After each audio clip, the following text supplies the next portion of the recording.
الرحیم آپ نے سوال کیا ہے کہ میت کی طرف سے قربانی کرنا صحیح ہے یا نہیں۔ جواب حاضر ہے۔ جہاں تک مسئلہ میت کی طرف سے قربانی کرنے کا ہے تو اس کی ایک صورت تو یہ ہے کہ مرنے والے نے وصیت کی ہو کہ میری طرف سے میرے مال میں سے قربانی کی جائے، تو ایسی صورت میں اس قربانی کو ورثہ کو انجام دینا اور کرنا واجب ہے، اور جو گوشت ہوگا وہ صرف اور صرف محتاجوں اور غریبوں میں تقسیم کیا جائے گا۔ کوئی صاحب حیثیت اور مالدار اس گوشت کو نہیں کھا سکتا۔ دوسری صورت یہ ہے کہ اپنے ان عزیزوں کی طرف سے جو مر چکے ہیں، والدین ہیں یا اور قریبی عزیز ہیں، ان کی طرف سے نفلی قربانی کرانا یہ صحیح ہے یا نہیں۔ جمہور علماء کی رائے یہی ہے کہ کسی بھی نیک عمل کا ثواب دوسرے کو پہنچایا جا سکتا ہے، یہ ایک حقیقت ہے۔ تو اسی طرح قربانی اپنے قریبی رشتہ داروں کی طرف سے یا مرنے والے کی طرف سے اگر کی جاتی ہے تو یہ صحیح ہے۔ حتیٰ کہ علامہ ابن تیمیہ نے باقاعدہ اپنے مجموع الفتاوی میں نقل کیا ہے اور انہوں نے کہا ہے کہ میت کی طرف سے قربانی کرنا چاہیے اور قربانی صحیح ہوتی ہے۔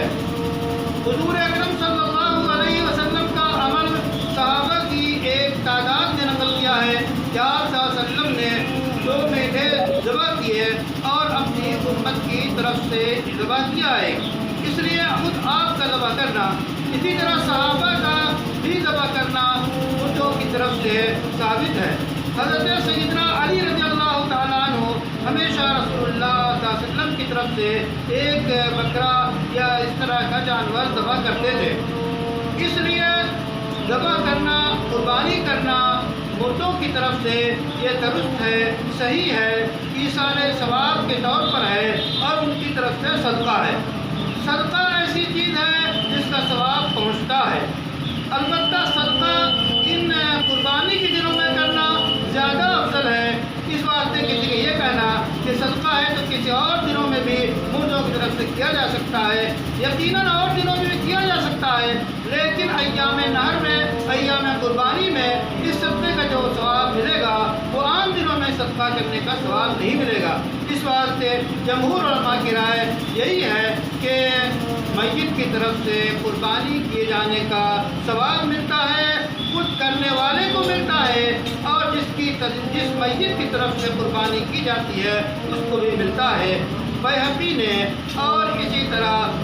جو ہے اور حدیث کی کتابوں میں اس طرح کی احادیث موجود ہیں جس سے رسول اللہ صلی اللہ علیہ وسلم کا امت کی طرف ذبح کرنا، صحابہ کا ذبح کرنا، حضرت علی کا رسول اللہ کی طرف سے قربانی کرنا ثابت ہے۔ اس واسطے عام مسلمان جب پوچھتے ہیں تو اس کا جواب یہی ہے کہ آپ نفلی قربانی کر سکتے ہیں، لیکن اور میت کی طرف سے کر سکتے ہیں، لیکن یہ بات یاد رہے بہت سے مسلمان ایسا کرتے ہیں جن پر قربانی واجب ہوتے ہوئے بھی وہ اپنی طرف سے نہیں کرتے ہیں بلکہ اپنے مرے ہوئے والدین کی طرف سے کرتے ہیں۔ تو مرے ہوئے والدین کی طرف سے کریں گے ان کو ثواب مل جائے گا، لیکن جس نے اپنا واجب ادا نہیں کیا، واجبی قربانی نہیں کی، تو وہ گناہگار رہے گا اور قربانی نہ کرنے کا وبال اس کے سر ہوگا۔ پہلے اپنی واجب قربانی ادا کی جائے، اس کے بعد نفلی قربانیاں اور مردوں کی طرف سے قربانیاں کی جائیں، یہ ہے حقیقت اور درست۔